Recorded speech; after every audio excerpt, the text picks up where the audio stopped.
place I'd never set foot in before. It's an old studio on the outskirts of town. From the outside, it looks abandoned.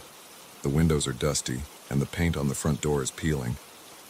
I took the job because it paid well, and I figured I could handle a creaky floorboard or two. But after the first week, I knew something was wrong. I want to tell you exactly what happened, step by step, so you understand why I packed up and left last night with my heart pounding. On my first day, I walked into the control room and saw rows of analog equipment. I saw a vintage mixing console that hadn't been updated since the 70s. The owner, a quiet guy who barely spoke, showed me around. He told me the console still worked fine and insisted that everything was in good shape. I didn't argue. I got my laptop set up, tested some cables, and ran a quick recording test. The playback sounded clean, or so I thought at the time. I heard a faint hiss in the background, but I didn't dwell on it. Old studios usually have some level of noise. During my second session, I recorded a local jazz trio. When I played back the tracks, I noticed a low rumble that I couldn't attribute to any instrument. I combed through each track, muting the drums, then the bass, then the piano, trying to isolate the sound. My stomach tightened when I realized it was on a separate track that shouldn't have existed. I had only set up 3 input channels, but I found a 4th waveform that looked faint but steady. When I played it by itself, it sounded like a distant voice humming a melody. It didn't match the jazz piece the trio had been playing. It was slower and it didn't seem to have a clear pattern. I tried to clean it up with noise reduction, but each time I applied another pass, the humming got sharper. I started sweating because I didn't understand how that could happen. Usually, noise reduction strips away frequencies, but this was revealing more detail. I decided to ignore it for the moment and finish the jazz trio's mix. They didn't notice anything weird. They took their final tracks, paid, and left.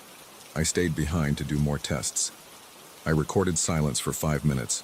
No microphone plugged in, no instruments, no people in the room. When I played it back, I heard distant murmuring. I jumped up from the chair and checked the studio door. It was locked and no one else was around. My heart thumped against my chest. I told myself it was probably electromagnetic interference or something technical, but I couldn't ignore how it sounded like an actual group of people speaking in low tones. I spent the next week trying to figure out the source. I checked all the wiring. I replaced cables. I moved preamps around. Nothing made the voices stop. Each time I recorded silence, I heard something new. Once, it sounded like a man and a woman humming a short tune in unison. Another time, it sounded like at least 4 or 5 voices whispering at the same time. I grew more tense with each session. My hands started shaking whenever I hit the record button. By the end of the second week, the voices were more distinct. They were trying to form a single melody, almost like a group practice, except they never got it right. I heard them starting and stopping. Sometimes they were off-key. Sometimes they paused in the middle. It was disturbing to hear them so clearly because I knew there was no logical explanation for it. The old consoles didn't have any hidden tracks, and I wasn't pulling from an archive. Each recording was brand new, but the voices were always there. I told the studio owner. He shrugged and said he had heard rumors about the place being haunted, but he didn't seem worried. He said, as long as the paying clients didn't complain, we should keep things going. I felt a chill when he said that. I realized he knew something he didn't want to share, but I needed the money, so I tried to ignore it. I kept the session short, and I tried to finish my editing at home on my laptop. That's when the problem followed me home. I took some of the raw tracks to my apartment so I could analyze them with better software. I thought maybe I could find a frequency spike or something that would explain the voices. One night I left the recordings running while I stepped into the kitchen to make a quick sandwich. My apartment was quiet, and I was by myself. As the audio played through my headphones on the desk, I heard a sudden, clear line of melody. It sounded like a short vocal phrase repeated over and over. I froze in the hallway, my mouth dry. I walked back to the computer. The waveform was changing in real time. It was as if someone was actively re-recording the track. My heart pounded.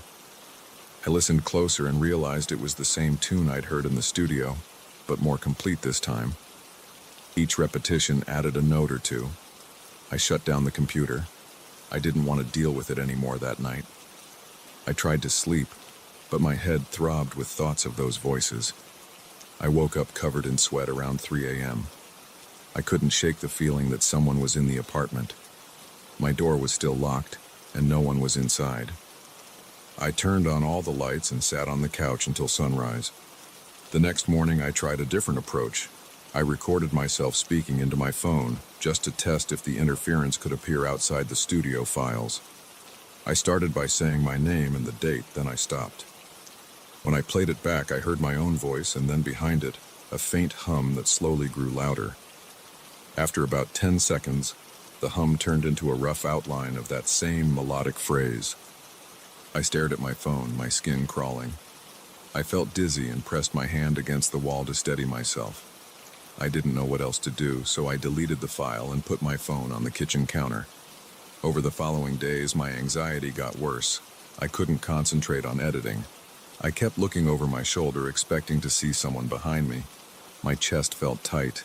I tried to do more research, but every search result talked about normal audio interference or urban legends. I found no logical explanation for the voices hijacking every recording I made. I started leaving the studio earlier, telling the owner I was sick. At home, I avoided recording anything, but the voices still showed up in my existing files. Sometimes, out of nowhere, my speakers emitted short bursts of static followed by faint melodic lines. It made my stomach churn because I never knew when it would happen. One evening, I decided to confront it head-on. I set up my laptop in the living room, plugged in a USB microphone, and recorded myself for an hour. I tried to speak calmly, describing my apartment, describing the time of day, anything that popped into my head. My throat felt dry the entire time. I stopped the recording after an hour and listened. The first 15 minutes sounded normal.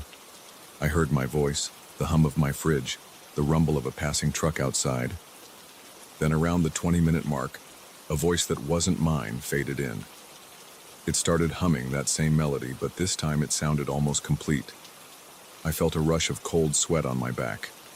My heartbeat sped up, and my hands got clammy on the keyboard. The voice repeated the melody 4 times, each time a little louder, until it sounded right up against the microphone. Then it faded back out. I couldn't speak. I just stared at the screen. My breathing grew rapid, and I felt a tightness in my chest. I slammed the laptop shut and paced around my apartment, gripping my hair. The next day, I went back to the studio. I told myself I would try to solve the problem once and for all. I arrived around noon. The owner wasn't there. I locked the door behind me and headed straight to the control room. I turned on the lights, booted up the console, and sat in front of the mixing board. I pressed record with no mics connected, same as before. This time I watched the waveform in real time. For the first few minutes it was flat. Then, it started to show tiny spikes. I heard them in my headphones. The same voices. They were humming in unison, stopping and starting. I took a deep breath. My heart pounded, and my palms felt wet on the console. I decided to speak into the empty room, asking, "Who's there?" I wanted to see if that would get any response. I felt ridiculous, but I needed to try. For a few seconds, nothing changed. Then in the headphones, I heard a sharp burst of static. After that, there was a single voice humming the melody, very softly. It repeated the first 3 notes, paused, then repeated them again. It felt like it was trying to learn the tune step by step. My pulse raced. I recorded for about 10 minutes more, barely moving. Then I stopped it. I saved the file as a single take and played it back. The voice was there, same as I'd heard in real time. No explanation. I knew I couldn't stay in that place much longer. I gathered my things and left. Over the next week, I tried to finish the projects I had on my plate without using that console. I used my laptop with older recordings that were already done, doing basic edits that didn't require new audio. I tried to keep my mind off the voices. But every now and then, my laptop speakers crackled with that same static, like the voices were trying to break through. My shoulders would tense up, and my mouth would go dry. One night, I got home and felt exhausted. I fell asleep on my couch with my phone in my hand. Around midnight, I woke up to a muffled sound. My phone was playing something even though I hadn't hit any buttons. I turned on the screen and saw a recording app open with a waveform scrolling. I listened. It was that same melody again, but now it sounded fuller, as if multiple voices were harmonizing. My heart pounded so hard I felt a dull ache in my chest. I sat there, trembling, and I realized I couldn't keep ignoring this. I shut off my phone, threw it on the coffee table, and stood up to gather my gear. I decided to drive to the studio and leave a note for the owner saying I was done. I got there around 2 in the morning. The place looked dark and quiet. I parked in the front, unlocked the door with my key, and flipped on the hallway lights. The building smelled musty. My footsteps echoed on the hardwood. I made my way to the control room to leave my resignation letter. As I stepped inside, I saw the console lights flicker. That was unusual because I hadn't turned anything on yet. My heart thudded in my chest, and I felt a surge of adrenaline that made my hands shake. I set the letter on top of the console and took one last look at the equipment. Then, out of nowhere, the speakers crackled. My legs felt weak, and I almost lost my balance. I forced myself to stand still. The crackle turned into a slow hum. It was that same tune, but now it sounded complete, like all the voices finally aligned. It lasted for about 15 seconds, perfectly in tune before fading into silence. My entire body trembled. I grabbed my car keys and left. I haven't been back since. I woke up this morning in my apartment and I didn't hear any voices. I haven't checked my phone or my laptop yet because I'm worried the sounds might still be there. I just know that I'm not going near that studio again. I'm telling you all this in a calm voice, but inside I'm shaking. I've never felt so unsettled in my life. Everything I've described happened exactly as I said. I never found a rational explanation, and I can't prove it to you unless you listen to the files. But I'm not playing them for anyone because I don't want to hear them myself. I'm done. I want to move forward and forget about that haunting melody, if that's even possible. That's the story, with every disturbing detail included. I can still feel my pulse racing when I remember those voices, but there's nothing more to say. I'm out. That's how it ended. I left. I'm not going back. And I'm not recording anything again, at least not for a while.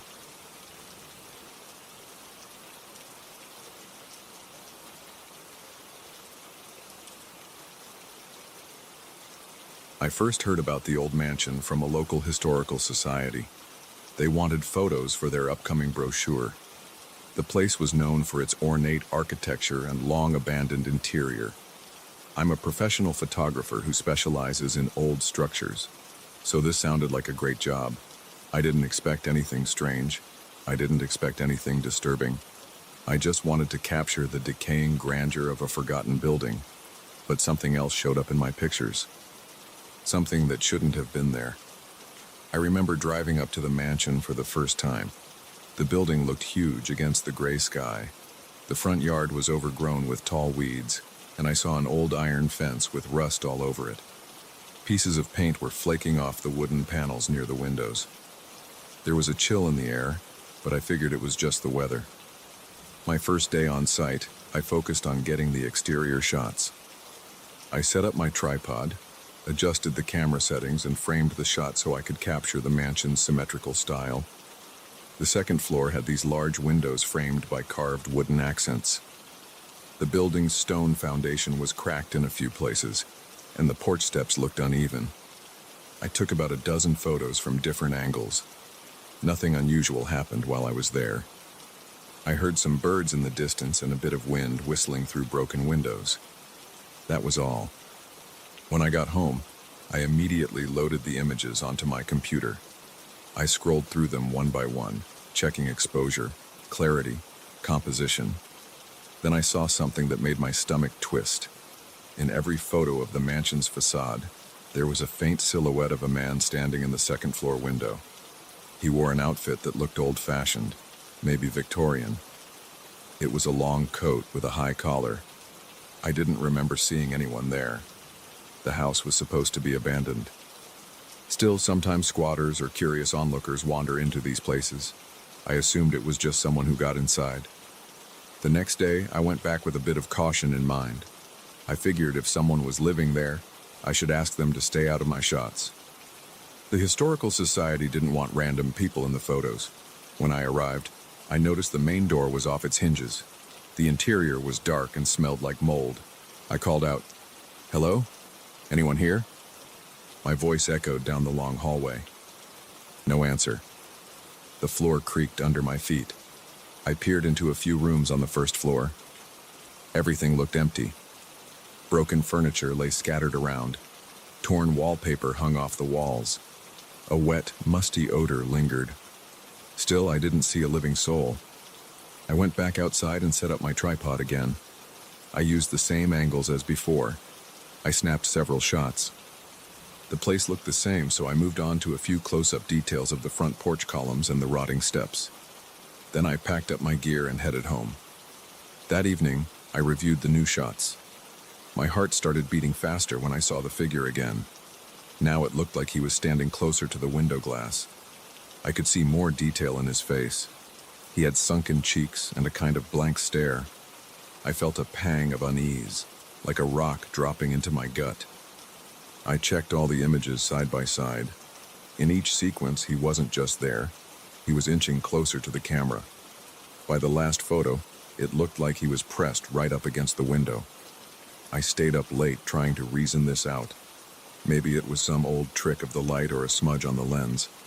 I cleaned my gear thoroughly. I compared the photos in my editing software. I zoomed in, adjusted lighting, tried different filters. The more I zoomed, the more detailed he became. The clothes looked worn and dusty. It was like he was actually in that room staring straight out at me. I felt a tightness in my chest. My mouth went dry. I couldn't find a logical explanation. I decided to go back a third time, but this time, I wanted to check the second floor directly. I arrived mid-afternoon. The sun was low in the sky, and the shadows made the building look even more ominous. I carried my camera bag and a flashlight. Inside, the wooden floors groaned under my shoes. A narrow staircase led to the second level. The banister was cracked, and part of the stair treads looked weak. I gripped the railing and took each step carefully. The air got colder as I climbed. At the top of the stairs, I found a long hallway. There were several doors, most of them slightly ajar. I poked my head into each room, shining the flashlight around. Dust particles floated in the beam. Most rooms were empty, aside from debris. One had an old mirror hanging crookedly, its glass covered in a thick layer of grime. Another had tattered curtains. The second-floor windows all faced the front yard, so I tried to match the one that showed up in my photos. Eventually, I found a room with a large window facing the front. The glass was cracked. The frame was covered in chips of paint. There was no sign of anyone in there. No footprints on the dusty floor. No evidence of recent activity. I stood there for a minute, scanning every corner. I shivered. My palms felt clammy. The light flickered a bit. Maybe the battery was running low. I had this strange sense that someone was watching me, but I couldn't see anyone. I thought I heard something behind me, like a faint rustle. I spun around, flashlight pointed. Nothing. Just the creaking of the house. I let out a shaky breath and returned to my car. I decided to shoot more exterior photos before the sun went down. When I got outside, the wind had picked up. It blew leaves and trash across the yard. I set up my tripod in the same spot as before, double-checked my lens, and started clicking away. I felt my heart pounding as I worked. Each time I pressed the shutter, a spike of dread shot through me. Back home, I hesitated before reviewing the new set. My gut told me I'd see him again. Sure enough, he was there. Same window, same figure. But this time his face was clearer. I could even make out lines around his eyes. His posture looked rigid, like he was leaning forward. In one photo, he appeared to be touching the glass from the inside. I felt a chill spread across my arms. My throat got tight. I thought about how I had gone into that very room hours earlier. He hadn't been there, or at least I hadn't seen him. Over the next few days, I tried to ignore it. I tried to tell myself that maybe it was a reflection of some object outside, but I couldn't force myself to believe that. It looked too human, and the way it got closer with every shot made my skin crawl. I tossed and turned at night. Every time I closed my eyes, I pictured that face staring at me through a pane of cracked glass. A week later, I got a call from the Historical Society asking for an update. They wanted the images soon. I wasn't sure how to explain what I had captured. Usually, I deliver polished architectural photos with no mysteries, but I wasn't about to turn in these shots without figuring out what was happening. So, I went back one more time. I told myself it was just to get enough pictures so I could pick one that didn't have that figure. It was late afternoon when I arrived. The sky was overcast. The light was flat. The air smelled like rain. I walked around the property trying different angles. I even set up behind some dead shrubs to change the perspective. I hoped that whatever this was wouldn't show up if I changed my position.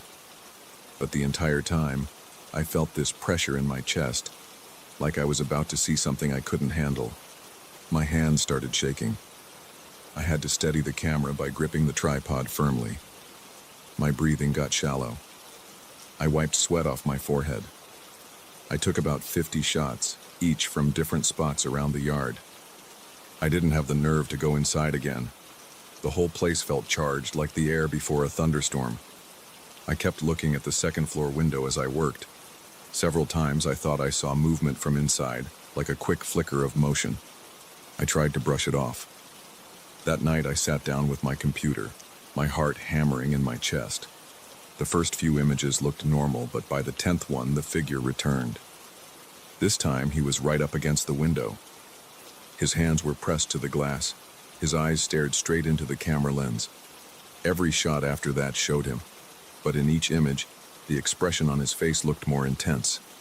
It was like he wanted to get out, like he was beckoning me. My throat tightened again. My stomach felt like it had a knot in it. The last picture was the worst. His face filled the window completely, and I swear I could see the outline of his breath on the glass, like a faint white fog. My legs went numb. I actually pushed my chair back as if I expected him to come right through the screen. I didn't sleep much that night. I lay in bed, staring at the ceiling, my mind replaying the images over and over. I kept seeing his eyes. They seemed so fixed on me. I started questioning my own sanity. Could these images be corrupted in some way? Could my camera be malfunctioning? But how would that explain the details of his clothing and face? It didn't add up. The next day, I told the Historical Society that I needed more time. I said something about technical issues. They gave me an extension. I felt a heavy sense of dread every time I thought about that mansion. The idea of returning made my skin crawl. But I couldn't just walk away from the job. I needed those final shots. I also needed to know I wasn't losing my mind. Against my better judgment, I drove back that evening. The sun was starting to set. The clouds were dark. I parked on the street, leaving the headlights on. I just wanted a couple quick pictures, maybe from the side of the house this time. I stepped out of the car, camera in hand. The wind whipped around me. The branches of the nearby trees groaned. Every instinct told me to get out of there, but I forced myself forward. I kept picturing that second-floor window. My heart thudded so hard I could feel it in my ears. I found a spot near the side fence where I could see part of the mansion's front. I set up the camera and snapped a few pictures. I glanced at the window. I didn't see any movement. My hands trembled as I scrolled through the previews on the camera screen. At first, nothing showed up. I felt a small rush of relief. Then I switched to a different angle, closer to the front. I zoomed in on the preview, and he was there. Not in the window, but outside, near the porch steps. I actually gasped and dropped the camera. It tumbled into the grass. My breath caught in my throat. I grabbed it and looked again. The next image showed an empty porch. No figure. I was shaking so badly I could barely stand. That was enough for me. I gathered my tripod in a hurry, stuffed it into my trunk, and jumped into my driver's seat. I locked the doors and stared at the mansion. My breath came fast and shallow. My heart was pounding so hard that I could feel the blood rushing to my head. I felt certain someone was watching me from one of those windows, maybe from the shadows around the corner of the house. I started the engine and pulled away, refusing to look in the rearview mirror until I was well down the road.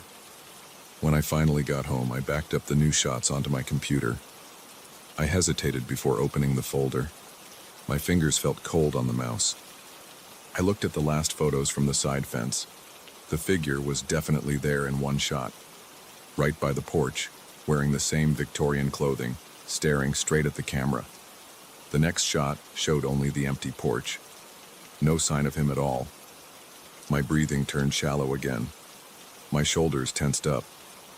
I felt this crawling sensation on the back of my neck, like someone was right behind me.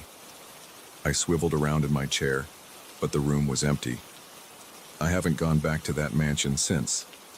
The Historical Society keeps asking for the final images, and I gave them a set that doesn't show the figure. I don't know if they'll notice anything off about the shots I provided. I'm still worried that something might appear in the background of one of them. I don't even want to think about the possibility of them finding that figure, closer and closer, in each successive image. Now, every time I drive by an old building, I feel a rush of anxiety. I think about that face, those eyes, the way he kept moving closer to me shot by shot. Part of me wants to delete every single file, destroy the memory cards, and pretend none of this happened. But I can't do that. Those images are proof of something I can't explain. It's a reminder that there are places we don't fully understand. And sometimes, something there notices us too. I'm trying to push forward with my work.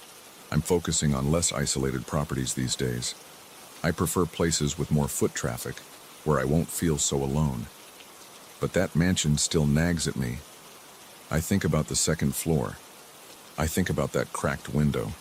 I think about the figure standing behind the glass, drawing closer every time I try to capture a piece of the past. And that feeling of dread doesn't fade, no matter how many other projects I take on. It's there, just under the surface, waiting to remind me of what I saw and what kept staring back at me.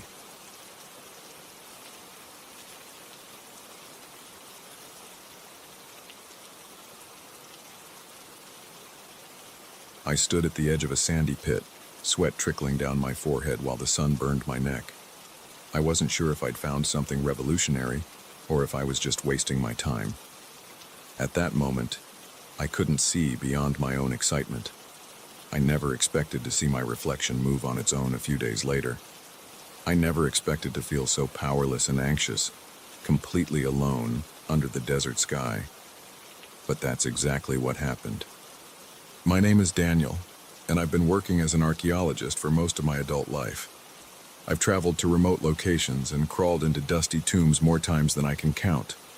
But the site in the Atacama Desert felt different from the start. I had a permit to excavate a cluster of old ruins that barely showed on satellite images. The local authorities didn't care much about them. They thought I was just another guy on a wild goose chase. I felt the same in a way, but I pushed forward because that's what I do. I explore, I dig, I research, I can't stop. On the day I found the entrance to the underground chamber, I remember the dryness in the air. My lips were cracked, and my mouth felt like sandpaper. The area was surrounded by loose rocks and scattered debris from earlier attempts at excavations. It was nothing impressive from the outside, just a small indentation in the ground that suggested there might be a cavity underneath. I chipped away at the dirt and the rocks with a pickaxe, then tried to clear the entrance. After several hours, I felt a small rush of cool air against my face. That was the first hint that there was something buried down there. I rigged up a basic pulley system to lower my gear into the hole. I set up a rope ladder and double-checked everything. I always do that before climbing into an unknown space. The climb down took about 10 minutes, and I kept shining my flashlight around to make sure I wasn't descending into a giant empty pit. The chamber I reached was narrow at first. The walls were smooth, almost polished. My flashlight beam bounced off the surface, and I noticed a faint reflection of myself on the wall. I thought it was just the shine of a well-preserved rock or some old decorative stone. I shrugged it off and kept moving deeper. The passageway opened into a broader chamber about 20 feet below the surface. My boots crunched on the ground, and the sound echoed around me. Everything was silent except for my breathing and the small sounds of my movements. I set my pack on the floor and shone my flashlight around the space. The walls were lined with large slabs of stone that looked carefully placed. I saw markings in a language I couldn't identify at first glance. I took some photos, scribbled a few notes in my journal, and continued exploring. There was a strange energy in that chamber. It wasn't cold, but there was a slight chill on my skin. My breathing felt normal, but I had a nagging sensation in my stomach. I wasn't scared yet, just unsettled. I checked the walls more thoroughly. They had a polished look. In certain spots, I could see my reflection as I passed by. Nothing seemed out of place at first, but I noticed that whenever I turned around, the reflection on the wall seemed to lag by half a second. I thought it was a trick of the flashlight, or maybe the angles of the surfaces. I tried not to think too much about it. I spent that first day collecting samples, taking measurements, and mapping the main chamber. When I got tired, I climbed back up to the surface, cooked a simple meal, and tried to sleep. But something kept me awake. My body felt exhausted, but my mind kept going back to those mirrored walls. I had this weird impression that the place was too pristine to be natural, or even just a standard tomb. I forced myself to sleep, reminding myself that the desert nights were cold and that I needed the rest. The next morning, I went back into the chamber early. I brought more tools, some extra lights, and a portable generator, so I wouldn't rely on just my flashlight. I wanted to set up better illumination so I could document the walls more effectively. I hung up a few portable lamps and powered them on. The chamber lit up in a warm glow, and I could see the reflections more clearly. They were on nearly every smooth surface. At first glance, they seemed to show me walking around, picking up tools and leaning down to study the ground. But then I noticed something off. When I turned my head, the reflection would sometimes keep looking forward for a moment. It was such a slight delay that I questioned my own eyes. I even blinked a few times, trying to reset my vision, but the delay happened again. I began to get nervous. My chest felt tight, and my hands were clammy. I told myself it could be some optical effect caused by the type of rock in the walls. Maybe it was a property of the stone. I tried to distract myself by focusing on the job. I measured the chamber's dimensions. It was about 30 feet wide and 12 feet high, with a ceiling that arched slightly. The air inside was still and cool. There was a faint odor of dust and something else I couldn't identify. I was alone, so I tried to speak out loud a bit, just to keep myself calm. I'd say things like, "Let's see if we can clear this section," or "I should check the corners for hidden passages." It helped me not to dwell on the strange behavior of my own reflection. After a few hours, I decided to take a break and eat. I sat on a flat rock near the entrance. That's when I noticed movement on the far side of the chamber. The reflections on the walls weren't just delayed anymore, they were moving in ways I wasn't. I stood up slowly, every muscle in my body tense. I walked toward one of the walls, and my reflection walked toward me, but his pace was different. My heart started pounding, and I could feel my throat tighten. I raised my right hand to rub my temple, but the reflection lifted its left hand. I stepped back, my legs trembling a bit. There was no logical explanation for this. I checked the edges of the wall, looking for any trick. The surface felt cold and smooth under my fingertips. I pressed my ear against it. Nothing. It felt solid. I spun around to look at the other walls. I saw more reflections of myself, each one at a slightly different angle. As I moved, they moved, but not always in sync with me. Some tried to match my motions. Others stayed still, then rushed to catch up. My breath came in shallow bursts, and I felt lightheaded. I realized I might be in real danger, but I didn't know what was happening. I decided to back away from the walls and pack up my gear. As I gathered my equipment, I noticed one of the reflections was waving its arms above its head, almost like it was trying to warn me. I froze in place, my mind spinning. Was this a hallucination? Was I seeing things from dehydration or exhaustion? I climbed back to the surface, telling myself I needed a rest.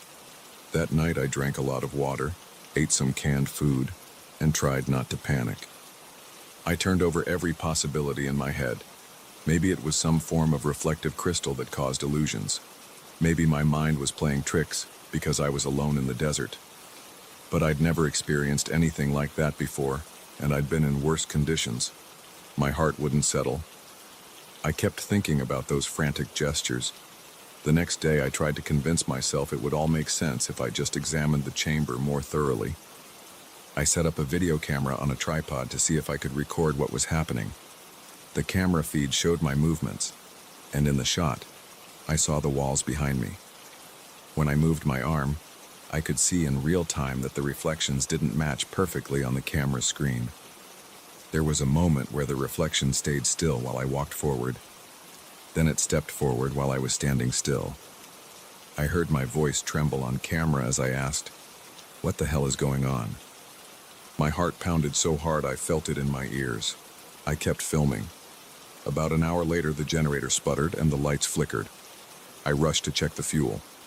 I had enough, but the generator was acting up. I gave it a few tries and it roared back to life. During that downtime, the chamber was dimly lit by my flashlight again, and I saw my reflections in the flickering light. They were moving closer to me on the wall, even though I was just standing there. One of them opened its mouth as if it was screaming, but I heard nothing. My stomach churned. My skin felt clammy. I stepped back, grabbed my gear, and ran toward the rope ladder. My foot slipped, and I scraped my knee on the rough floor. A sharp pain shot up my leg, but I didn't care. I needed to get out. I climbed up, shaky and breathless.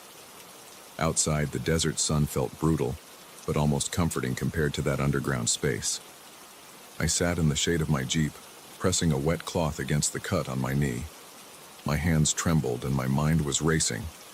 The feeling in my gut told me that there was something hostile or urgent about those reflections. They were trying to send a message. I replayed the scene in my head, especially the reflection that raised its arms like it was warning me. I decided to return once more, but carefully, and only for a short time, just to see if there was anything I missed. On the following morning, I went down again. This time, I left the lights off for a moment, relying just on my flashlight. I scanned the walls one by one. My reflections were there, but some of them appeared to be gesturing for me to leave, pushing me away with both hands. Others seemed to point upward. My mouth went dry. My heart thumped so loudly it hurt. I whispered, "What is it? What do you want me to do?" I felt silly talking to my own reflection, but I was desperate. Then one reflection pressed its hands against the wall as though it was trapped. Another one shook its head frantically. I caught a glimpse of one reflection grabbing its own arm. Then it turned to face me and pointed toward the ceiling. I turned my gaze upward. The chamber's ceiling had a series of hairline cracks I hadn't noticed before. I thought maybe the structure was unstable. I got a horrible feeling that the whole chamber could collapse. My mind jumped to the possibility that those reflections were somehow trying to tell me the place wasn't safe. Without wasting time, I checked some of the support areas around the walls. Some stones looked loose. A few were so brittle they crumbled when I poked them with my trowel. My stomach flipped. If those stones gave way, the entire ceiling could cave in. I decided I had enough proof to get out. I gathered my camera, my tools, and my notes in a hurry. My muscles felt stiff and shaky. I stumbled toward the exit and paused one last time to look at the reflections.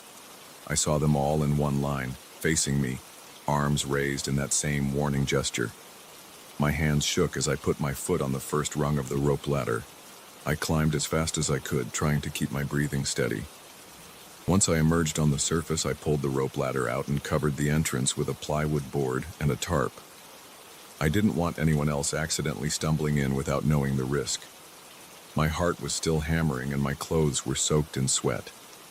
Over the next few days, I stayed around the site, camping a short distance away. I kept telling myself I should leave, but something about those reflections stuck with me. It felt like they were alive in some bizarre way. They seemed desperate to send a message. I believed it was about the instability of the structure, or maybe something else underground. But I didn't feel safe going back down there. I tried to find local experts or other archaeologists to come see what I'd found, but communication was spotty in the remote desert. My satellite phone worked only intermittently, and emails took forever to send. I managed to reach a colleague in a nearby town, and he said he'd try to come in a week or so. I kept busy by documenting everything I remembered. I wrote down every detail of the reflection's movements. I even sketched the gestures I saw, though my drawing skills were mediocre. My hands wouldn't stop shaking when I thought about it. At night, I barely slept. I'd doze off, then jerk awake, imagining shadows moving around my tent. Whenever I closed my eyes, I saw those reflections pounding on the walls, as though they were stuck in a different space. After a few days, I heard a rumble in the distance. It wasn't thunder because the sky was clear. It sounded more like a minor earthquake or a rock slide. I ran to the excavation area and found fresh cracks around the entrance. My gut told me that the entire chamber might have partially collapsed. I felt relieved that I wasn't down there, and at the same time I felt a pit in my stomach because I'd lost the chance to explore it further. I tried to peer inside, but dust and debris made it impossible. I decided not to risk it. If the structure was compromised, there was no way I was going in alone. So I packed up my main gear, took photographs of the collapsed entrance, and waited for my colleague. Deep down, I felt that the warnings from those reflections had saved me. I still couldn't wrap my head around how any of that was possible, but my body remembered the fear. My heart would race if I thought about those images too long. I decided to avoid explaining the reflections to anyone until I had more solid evidence. People would think I was losing my mind. Maybe I was. But as I looked out over the desert, the air so dry it hurt my nose, I felt thankful I got out in time. I never saw those reflections again. Some nights, though, I feel like I catch a glimpse of movement in my bathroom mirror or the windows of my truck. It's quick, just a fraction of a second. It makes my palms sweat. I tell myself it's just my imagination. I push it out of my head and try to focus on everyday life, but the memory never truly goes away. Whenever I think of that chamber, my chest tightens, and I feel that same sense of urgency I felt down there in the darkness. I won't deny it. I'm scared to find out what really happened beneath the desert. Maybe those reflections wanted to protect me from the collapse. Or maybe they had another reason for trying to get my attention. Either way, I can't forget the look in their eyes. It felt like they were alive, separated from me by the thinnest wall imaginable. They seemed desperate, like they knew something I didn't. I wonder if I'll ever understand it. For now, I'm just glad to be out of that pit. I'm glad I paid attention to what I saw. I'm glad I listened to my own reflection. That's all I can say.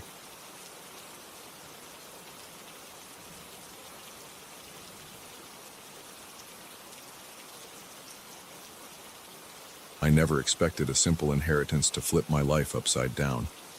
When I learned about my distant uncle's old mansion, I figured it would be a quick in-and-out deal.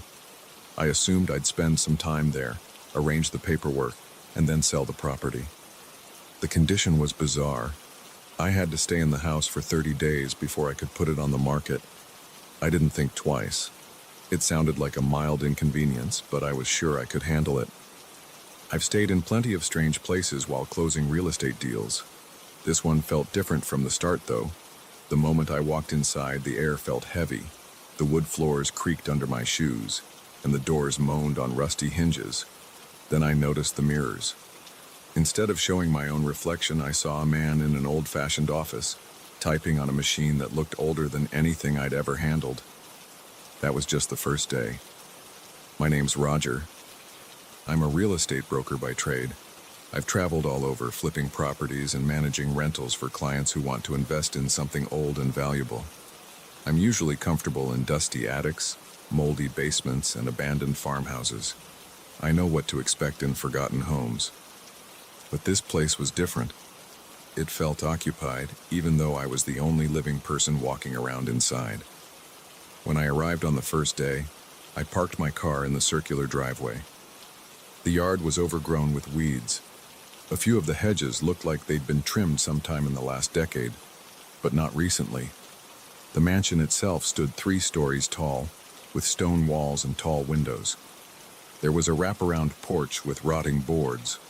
The front door was massive with a bronze doorknob shaped like a lion's head.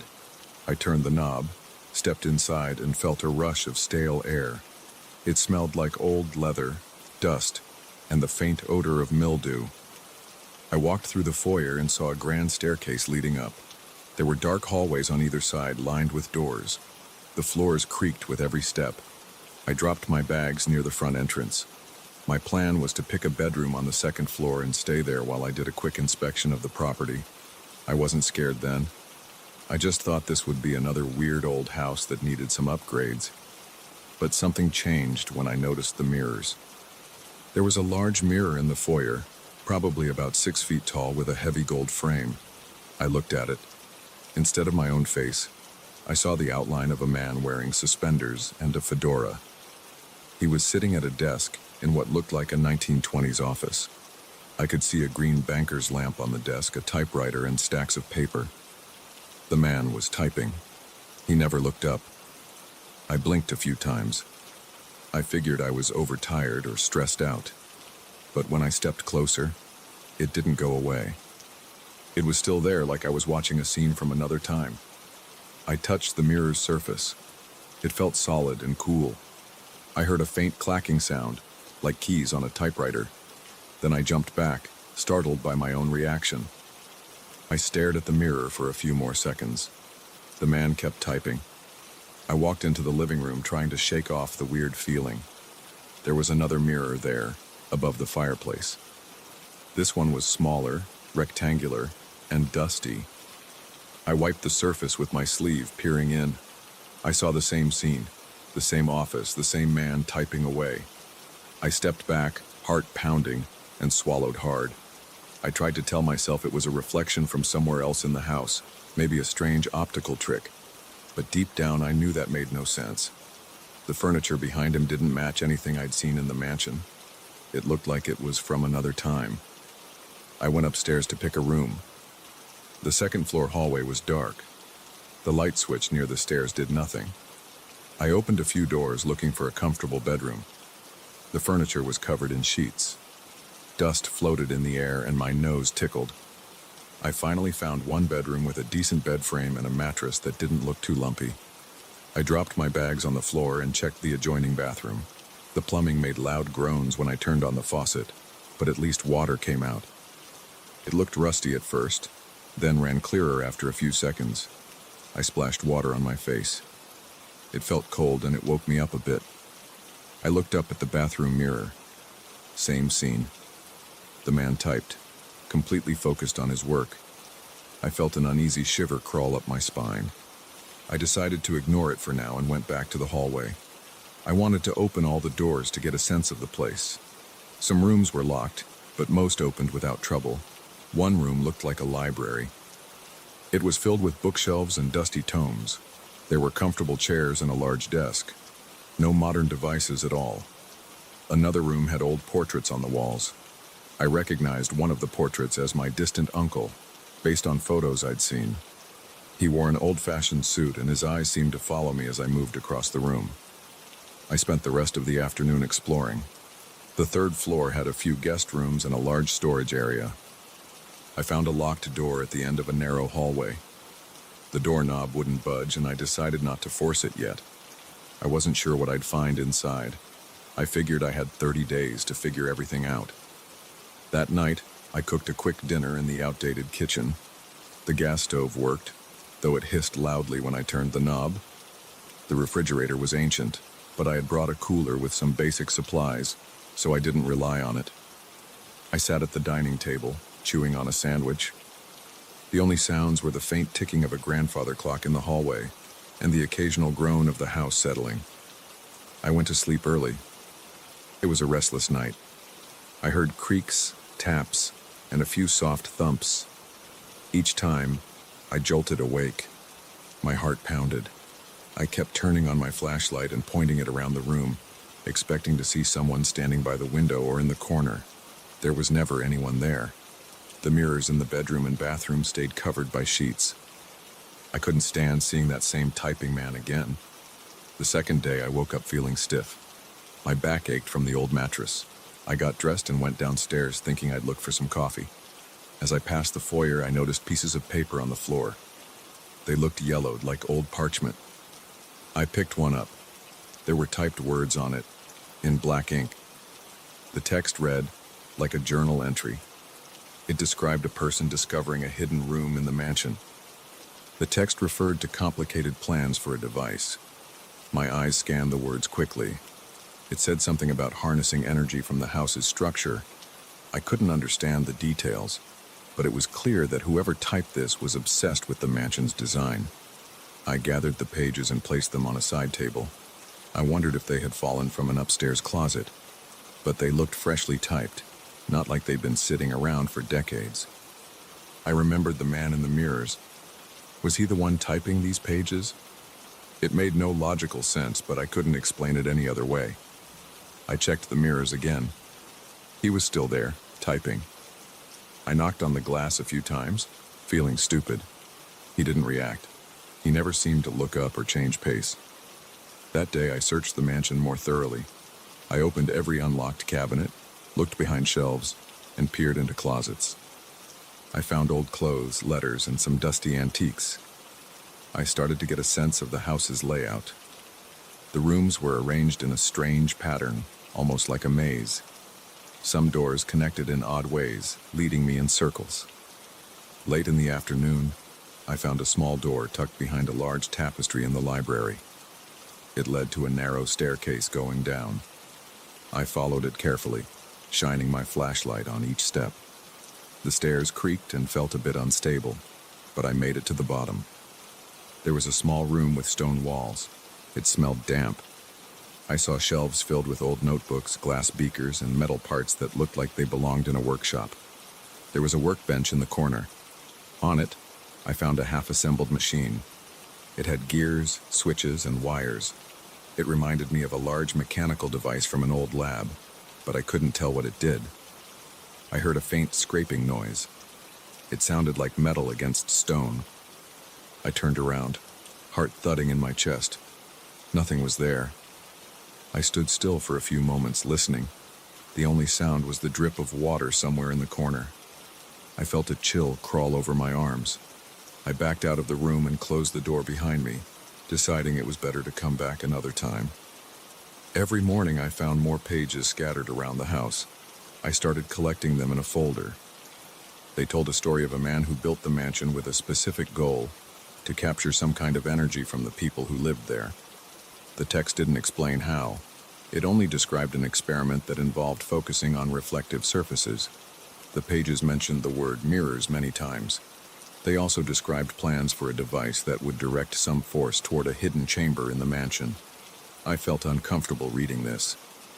I didn't know if it was a hoax or something my uncle had been involved in. But the pages kept appearing day after day, usually in places where I couldn't miss them, like on my bed or on the kitchen counter. They were always typed in that same old-fashioned style. By the end of the first week, I was on edge. I jumped at every strange sound. At night, I blocked the mirrors with sheets, but I still sensed a presence. My hands shook when I tried to open locked doors or check the corners of each room. I felt short of breath sometimes, like the house was pressing down on me. I started skipping meals because I was too nervous to stay in the kitchen for long. The gas stove's hiss made me worry about leaks. The overhead light flickered. Everything felt unreliable. On the 10th day, I decided to confront the locked door on the 3rd floor. I had a ring of old keys I'd found in one of the desks. I tried them one by one. Eventually, the lock clicked and the door opened. The room was small, dusty, and smelled of mothballs. An antique vanity stood against the far wall. Its mirror faced the door. I saw the man typing as soon as I walked in. The reflection showed me a closer look at him. He was older than I realized, with lines on his face, intense eyes, and a thin mustache. I stepped closer. I almost thought I heard the typewriter louder in this room. I could see the shape of the keys moving under his fingers. Then I saw there were more papers scattered around the floor behind the vanity. I picked them up and read them. They mentioned a final phase of the mansion's purpose. The writer had discovered a way to trap the essence of anyone who spent a full month in the house. I felt my stomach tighten. My hands sweated. The pages ended abruptly with a line about a link between the writer and the occupant. I left the room in a hurry, locking it behind me. I went to the bathroom and ran the water. I splashed my face and stared into the mirror, forgetting to cover it first. As soon as I looked, I saw him again, typing away. I shouted, "Who are you?" My voice echoed in the empty bathroom. The man didn't move. I pounded the sink with my fist, frustrated and scared. My chest felt tight. My pulse raced. I ran out of the bathroom and sat on the floor in the hallway. I tried to calm my breathing by taking slow, steady gulps of air. On the 15th day, I woke up and found an entire pile of pages in the foyer. They were arranged neatly on top of a small side table. I read through them quickly. They described the final nights of a previous resident who tried to destroy the mirrors. This resident broke several of them with a hammer, but the reflections kept returning in other mirrors around the house. The text said the house's design had locked in some force that wouldn't let go until it had completed its purpose. My palms got clammy as I read this. I looked up, and I saw my own reflection in the hallway mirror. For the first time in days, I saw myself. My hair was messy, and my eyes looked sunken from lack of sleep. There was no sign of the man typing. This vanished as soon as I blinked. Then the reflection snapped back to the 1920s office. The man kept typing. The next few days felt like a blur. I spent most of my time pacing the floors looking for more typed pages and trying to sleep enough to keep my sanity. My body felt weak and my thoughts raced. I checked the calendar constantly, counting down the days until I could legally sell the house. I told myself all I needed to do was make it to day 30. Then I could leave and never look back. On the 20th day, I got so frustrated that I tried removing the mirrors from the walls.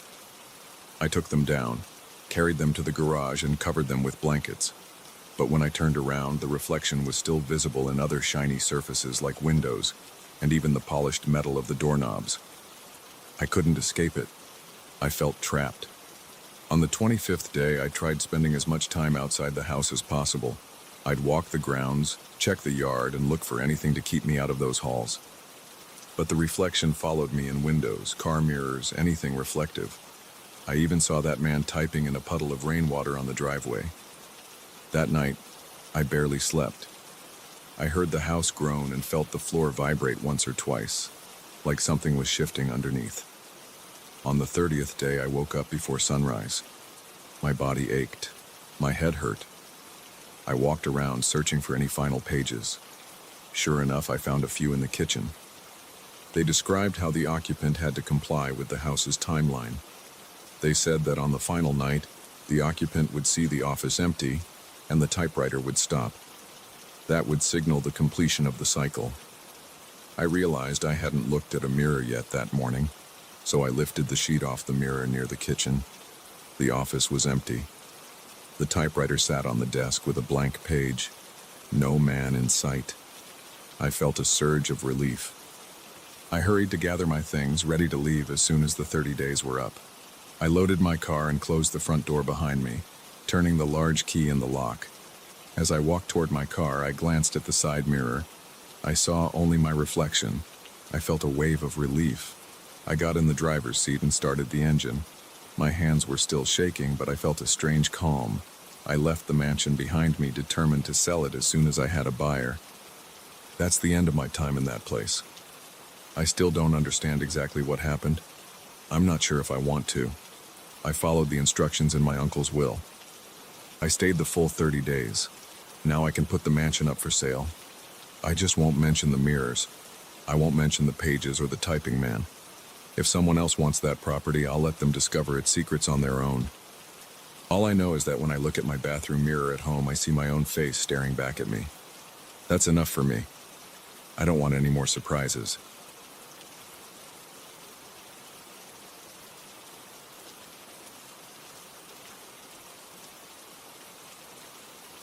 I never thought an old Latin manuscript could mess with my head, but that's exactly what happened. I remember how it started. I was just browsing through a dusty used bookstore on a Saturday afternoon, hoping to find some obscure reference for my medieval history class. I didn't want anything special. I just wanted a book that might spark a new idea for my lectures. I saw this battered codex in the corner. Its leather cover had ugly stains, and its spine looked half torn. It had a faded inscription that I couldn't make out right away. I felt a strange pull. I picked it up and opened the first page. The letters were in Latin, but the script looked older than anything I'd seen before. I thought it might be from the 14th century, or maybe even earlier. I bought it without a second thought. I took it home and put it on my desk. My office is small, with a narrow window that faces another building. There's barely any sunlight during the day. I like it quiet. I had a half-finished coffee on the table, and the smell was sour because it was old. I didn't mind. I placed the codex beside my laptop and ran my hand over the front cover. The leather felt rough and grainy. There was a faint smell, like mold and old parchment. I felt a little excited, like I'd stumbled on a hidden treasure. I tried to read a few pages. The handwriting was cramped and some letters faded into the background. I recognized some words that related to religious rites, maybe references to medieval theology. I struggled with the grammar because it wasn't standard classical Latin. It seemed more like a medieval variant with weird abbreviations. I wrote down some notes in my notebook. I labeled them carefully. Page numbers, partial translations, question marks. Everything felt normal. That night, I slept poorly. I had weird dreams about shifting letters. I would see a sentence in Latin, and then it would rearrange itself into new words. I woke up sweaty, my sheets tangled around my legs. My heart was pounding. I got up, drank some water, and tried to calm myself. I told myself it was just an overactive imagination. The next morning, I went to my desk and noticed the codex was open to a different page than I remembered. I figured I might have left it that way. I looked at my notes and saw some strange additions. Lines of text I didn't remember writing were there, mixed with my own handwriting. It said something like, "Hoc est initium," repeated in different spots. I felt a jolt of confusion. My handwriting was on the page, but the phrases looked alien. I couldn't recall writing them. I thought maybe I wrote it half asleep or in some absent-minded state. I shrugged it off, but I felt a slight itch of worry. I pressed on. I tried to translate more of the manuscript, but the words seemed jumbled. I remembered a sentence from the day before, but now it was different. It was as if the letters had shuffled themselves overnight. I wondered if I'd misread them before. I looked at my notes. They didn't match anymore. My heart started to race. I felt a tightness in my stomach. I tried to stay logical, so I checked the text carefully, word by word. Some passages were still the same, but others were completely off from my initial notes. I couldn't find a rational explanation, but I told myself I was just tired. Later that evening, I typed an email to a colleague. It was supposed to be a quick note about a departmental meeting. I started typing in English. After a few lines, I glanced at the screen and saw I'd typed half of it in Latin. Not modern Latin. It looked like the same old style from the codex. I jerked back from the keyboard. My hands were clammy. My fingers shook. I tried to delete it, but my computer froze for a second. Then it went back to normal. I deleted the text, rewrote the email, and forced myself to keep it simple. The entire time, my pulse thudded in my ears. I realized something was wrong. I went back to the codex and tried to examine the ink, the pages, the binding. I wondered if there was some hallucinogenic fungus or a chemical that could affect me. I didn't see anything obvious, but the musty smell got stronger. I started sneezing a lot. I felt dizzy. I put the book inside a plastic bag and left it on a shelf. I tried to avoid it for a few days, but my curiosity wouldn't let me. I felt drawn to it. I kept thinking about those rearranged phrases, the lines I couldn't remember writing. One night I decided to try again. I took the codex to my living room, where I have a stronger lamp. I sat on the couch, turned on a reading light, and opened the plastic bag. The smell was worse. It made my eyes water. Still, I opened the cover and flipped through to the first page with text. The script looked different than before. Some words were spaced out oddly. Others were bunched up, as if they'd slid across the page. I put on some gloves and held the magnifying glass close. I saw that the ink lines didn't have the usual cracks you'd expect from old writing. They looked fresh in some spots, faded in others. It was like it was alive, shifting. My throat went dry. I felt a wave of nausea. I stopped reading and tried to calm down. I told myself I was just imagining it. I took pictures with my phone, planning to compare them the next day. I snapped clear shots of several pages. I noted the page numbers on a sticky note. Then I put the codex back in the plastic bag and set it on a high shelf in my closet. I closed the door. I tried to watch TV for a while to distract myself, but I couldn't focus. My mind kept drifting back to those pages. The following morning, I checked the photos on my phone. They showed the text as I'd seen it. I grabbed the codex from the closet. I opened it to the same pages. They looked different again. Some words were reversed. Some were on different lines. I flipped back and forth, comparing them to my phone's images. There was no doubt. They had changed. My chest tightened, and I breathed harder. My forehead felt cold. I placed the codex on the table. My hands shook. I didn't want to admit that this was real, but I couldn't deny it anymore. I had physical evidence. Over the next week, I tried to keep a rational approach. I recorded every change. I took more pictures, made more notes, emailed them to myself. But the strangest part was how my own writing got corrupted.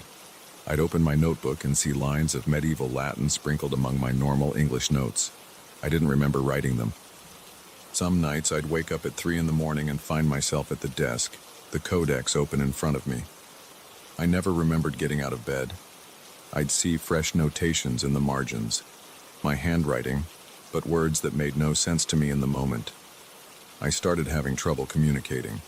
I'd go to campus, try to give a lecture, and halfway through a sentence I'd slip into Latin.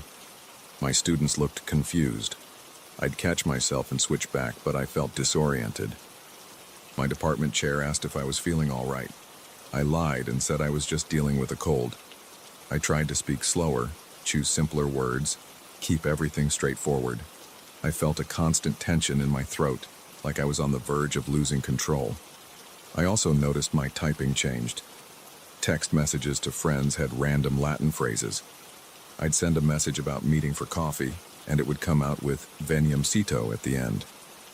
My friend asked if I was playing some kind of prank. I said it was autocorrect acting up, but I knew that was a lie. I tried turning off all autocorrect functions, but the problem continued. My phone's text prediction started suggesting Latin words I'd never typed before. I felt trapped. Sometimes I slammed the laptop shut and walked away. I'd stand in the kitchen, drink water, try to clear my head. My scalp tingled. My palms got sweaty. My breathing went shallow. I felt fear, but I also felt an odd urge to keep reading. I couldn't ignore the codex. It was like an itch I had to scratch. I needed to see what new changes had appeared. I needed to figure out the meaning behind it. Each night, the text rearranged itself into new messages. I tried to translate them, piece by piece. Most of them referenced ancient rituals or instructions for prayers I'd never heard of. Some passages mentioned hidden knowledge. Others seemed like random words. Every time I tried to make sense of it, my thoughts would drift, and I'd find myself writing more notes in Latin. I felt a throbbing behind my eyes. My vision blurred sometimes. The words on my laptop screen flickered. I'd close my eyes, rub them, and open them again. The text would look normal for a second, then slip back into Latin. I started leaving lights on at night. I couldn't sleep well in the dark. My body was exhausted. My neck and back ached. My stomach churned whenever I thought about that codex. But I kept going back to it. I felt compelled. My routine became distorted. I'd spend hours analyzing 1 or 2 pages, only to find them changed the next morning. I took breaks to shower and eat, but I'd rush through those tasks. I didn't care about anything else. I emailed a professor I trust in a different state. I sent him a few photos of the codex. I tried to ask for help. But when I reread my own email, I noticed half of it was in Latin. It sounded frantic and disjointed. It also included some lines that referenced my confusion and my fear, but it jumped around in grammar. I felt embarrassed. I waited for a reply, but nothing came. I tried calling him, but he didn't pick up. I felt alone. One evening, I decided to lock the codex in a safe in my closet. I punched in a code I'd never used before, something random, so I wouldn't open it easily. I wanted to block myself from it. I tried to read a normal paperback novel to clear my head, but my eyes saw Latin words in the normal English sentences. I flipped out. I threw the book on the floor. My breathing turned shallow. I felt a tightness in my chest. I paced around my apartment.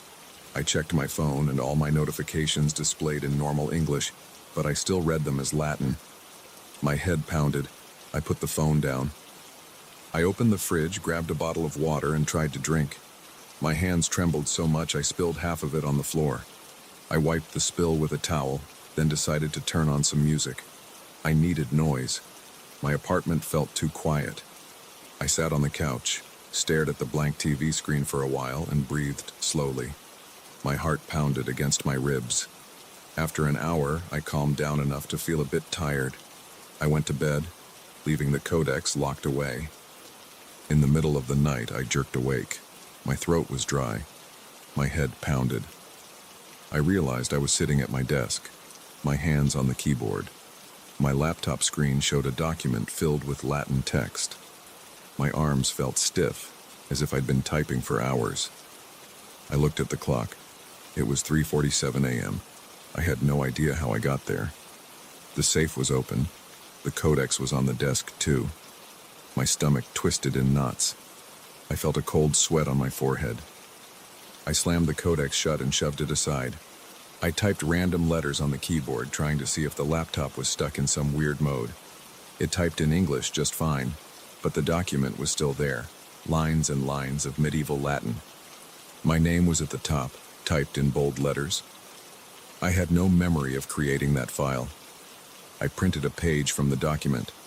I held it in my hands and stared at the crisp black letters. It looked like something from a centuries-old library, except it came from my modern printer. I felt lightheaded. My eyes blurred. I stumbled to the kitchen and gulped down more water. I splashed some on my face, trying to ground myself. I could feel my heart pounding fast and irregular. My thoughts darted around. I decided I needed help. I didn't know from who, but I couldn't keep this to myself. I tried calling a colleague in the middle of the night. I got his voicemail. I left a short message just saying I had an emergency and needed him to call me back. I didn't mention the codex. I didn't mention the Latin. I sounded nervous enough as it was. After that, I sat in my living room with all the lights on, staring at the locked codex. I still don't know how I opened the safe. I don't remember the combination I used. The next morning, I found new texts on my phone. They were messages I'd apparently sent to various colleagues. They were all in Latin. They looked formal, almost like some official document. I had no idea what they said exactly. My chest felt tight, and my mouth went dry. I didn't even know how to begin explaining this. I wanted to delete them, but I also wanted to keep them as proof that I wasn't imagining anything. My phone battery was nearly dead. I plugged it in and just stared at the screen, at those lines of text. Now I can't ignore it. The manuscript changes every night. My handwriting shifts into Latin at random moments. My typing does the same. I try to fight it, but I can't control my fingers. The tension in my body is constant. My breath is short most of the day. My eyes sting because I barely sleep. When I do sleep, I have no idea where I'll wake up or what I'll be doing. Everything feels fragile. I keep the codex locked away, but it doesn't matter. It reaches me somehow, and it's changing me. I can't deny that anymore. It's right in front of me in my own words and in my own hands, and I don't know how to stop it.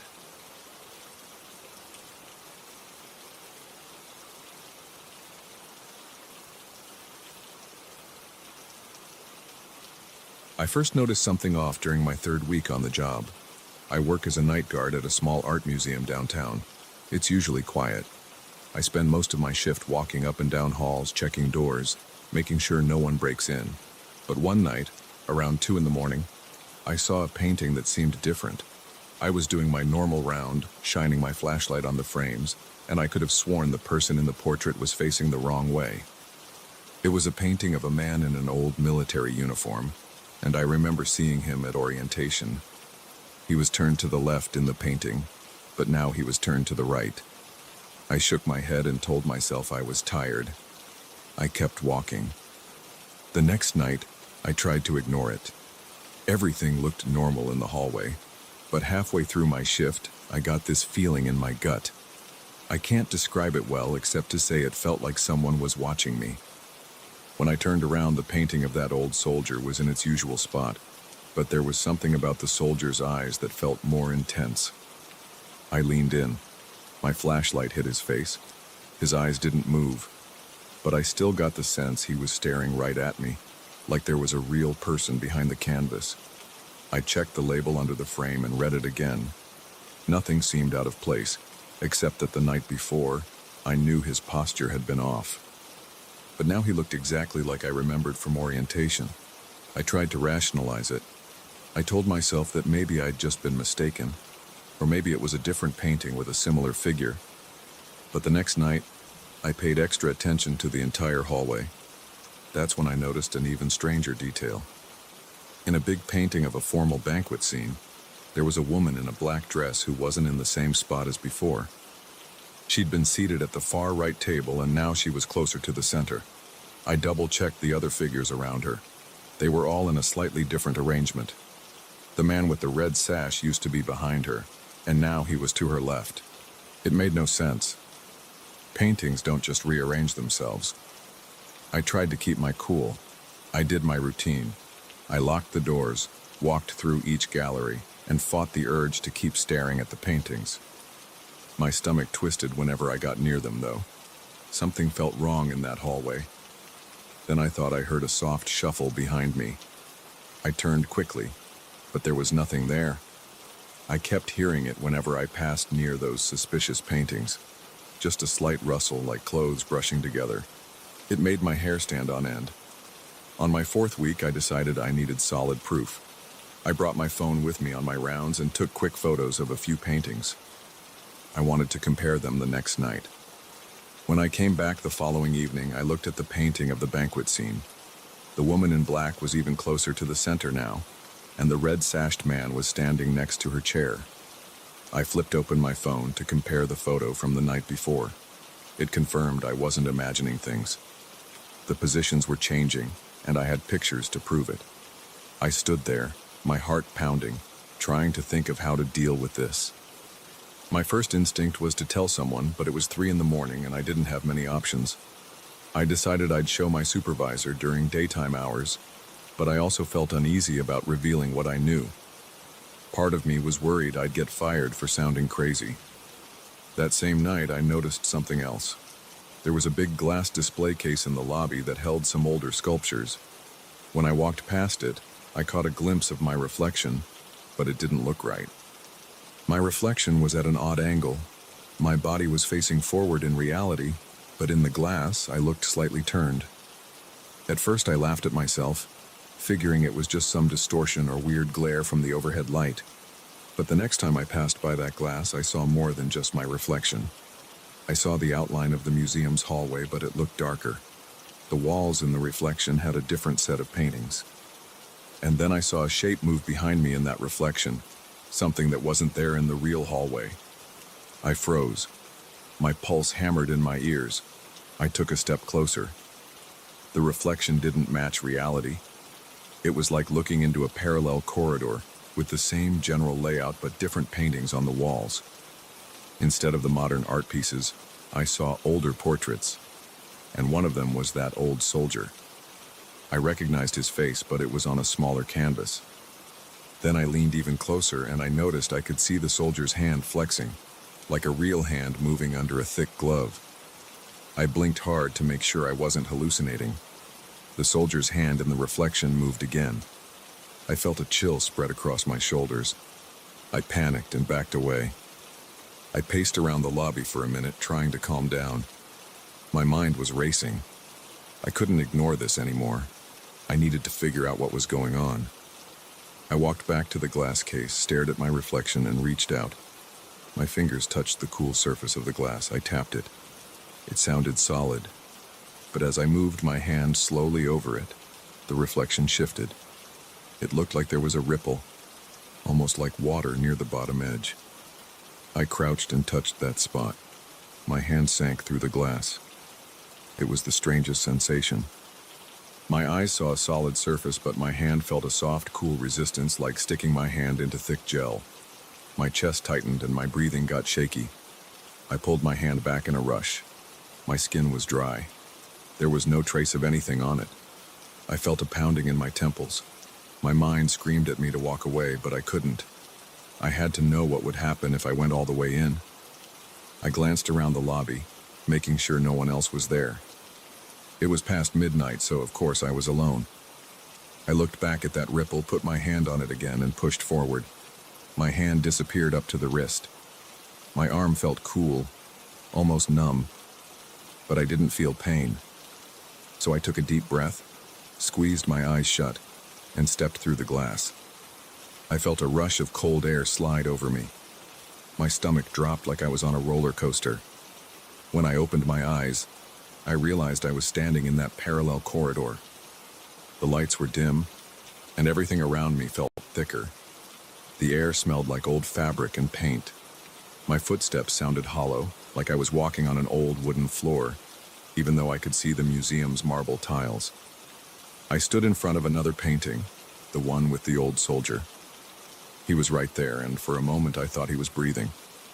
The angle of his chest seemed to move up and down very slightly. I stepped back. My heart thumped so loud I could barely think. I turned around to see if I could get back to the real hallway, and I saw the same glass display case behind me.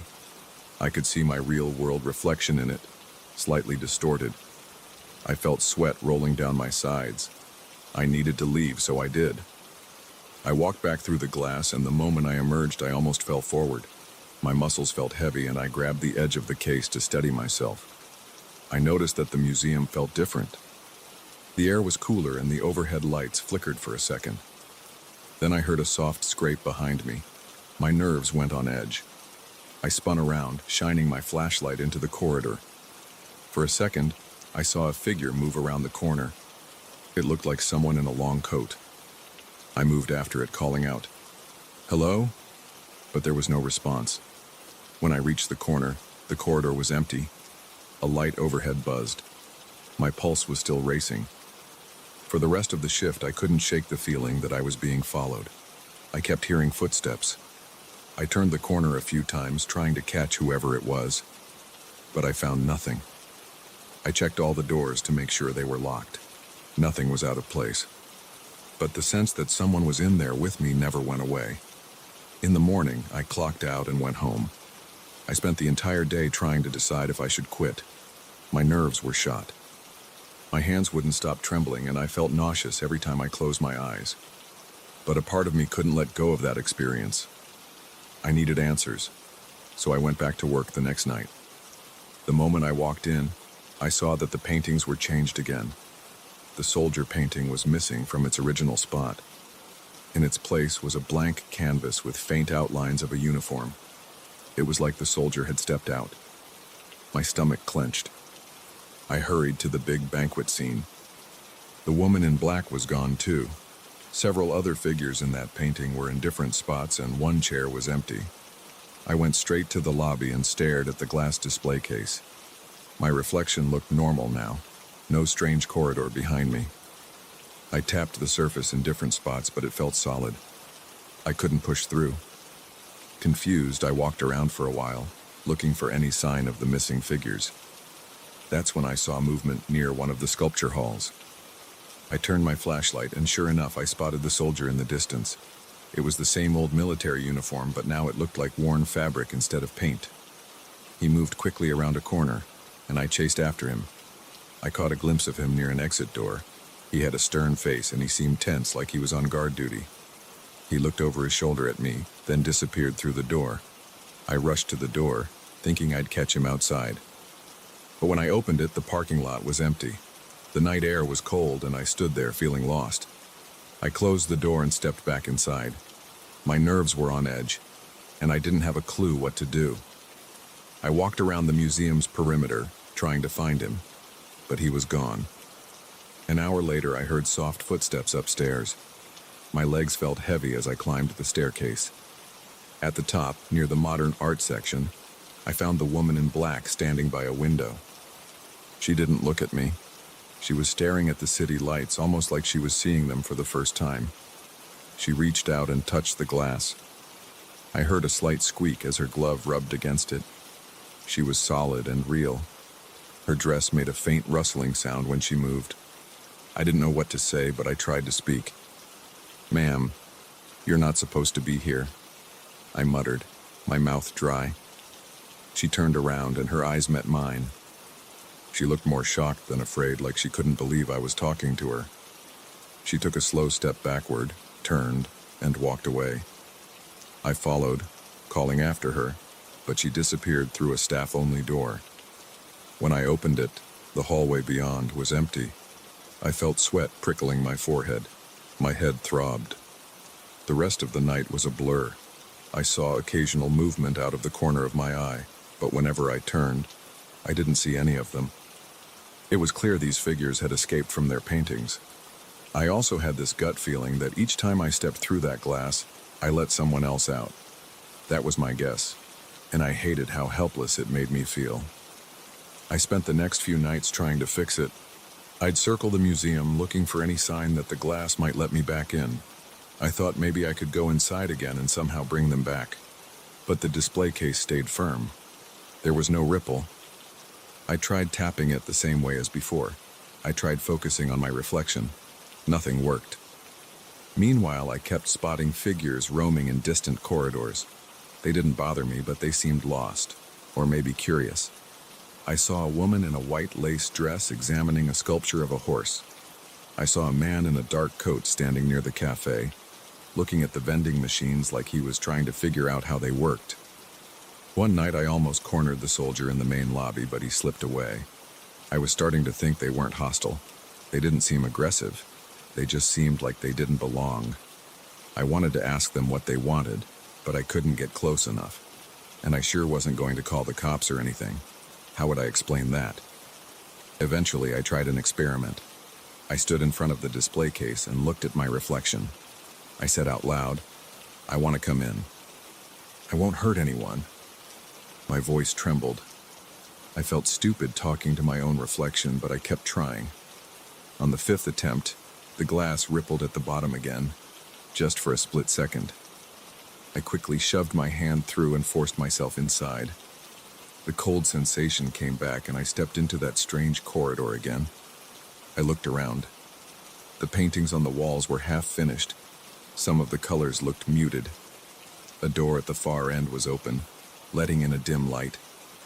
I walked toward it, hoping I'd find a way to bring back the missing figures. Then I heard a noise behind me. When I turned, I saw the soldier. He was inside this painted world. He didn't seem pleased to see me. He stepped forward, and I took a few steps back. I could see the tension in his posture. He raised a gloved hand like he was telling me to stop. I felt a chill run across my neck, but I raised my hands to show I wasn't a threat. He took a step closer, reached out and pressed his hand against the same glass portal. Instantly, I saw another ripple. Then he slipped through into my world again, leaving me behind. I tried to follow him, but the glass went solid. I banged my fist against it, feeling a wave of panic. I ran down the corridor looking for another way out. Every passage I found led back to more empty halls. Finally, I returned to the same display case. I placed my palms on the glass and concentrated on what was happening outside. I could see my own reflection in the museum, faint but visible. I felt my chest tighten.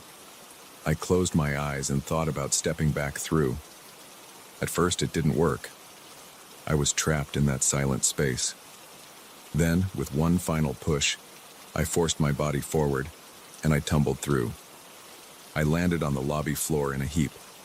My arms and legs tingled, and I heard a faint hum in my ears. When I stood up, my body felt heavy and my clothes were slightly damp with sweat. I saw scuff marks on the marble where my shoes had dragged. I looked around. The museum was still. The lights were normal. But then I heard movement near the staircase. I saw at least 3 or 4 figures wandering around. The soldier,